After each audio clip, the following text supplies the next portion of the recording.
দুদিনমান আগতে লগৰ এজনীয়ে কৈছিলে যে প্ৰসাদৰ খাৰৰ আঞ্জা বনাই খাইছিলোঁ, আজি ইমান ভাল লাগিছে। সেইকাৰণে মই ভাবিলোঁ ময়ো বনাওঁচোন কেনেকুৱা হয়। ফাৰ্ষ্টতে মই বুট মগুখিনি অকণমান বইল কৰি লৈছোঁ, অকণমান মানে জাষ্ট এটা চিটি মাৰি ল'লোঁ।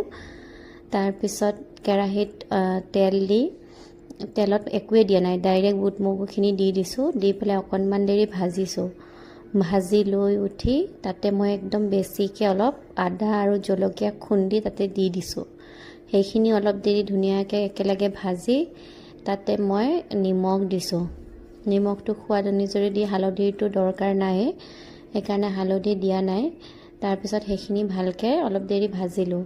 ভজাৰ পিছত তাতে মই বইল কৰি লোৱা যিখিনি পানী আছিলে সেইখিনি দি দিছোঁ।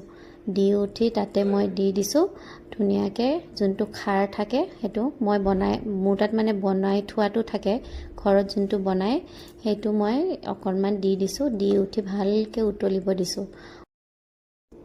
উতলাৰ পিছত যেতিয়া অলপ দেৰি উতলাৰ পিছত গোটা হৈ গ'ল, তাতে মই কেঁচা ধনিয়া অলপ বেছিকৈ কাটি দিলোঁ, দি উঠি নমাই দিলোঁ। খাবলৈ কিন্তু ভাল হৈছিলে দেই। থেংক ইউ ৰূপৰেখা, ইমান ধুনীয়াকৈ বনাব শিকাই দিয়াৰ বাবে। মই আজি বনাই খালোঁ, খাই বিৰাট ভাল লাগিলে। আশা কৰোঁ আপোনালোকে ভিডিঅ'টি চাই ভাল পাব। আজিলৈ আহিছোঁ।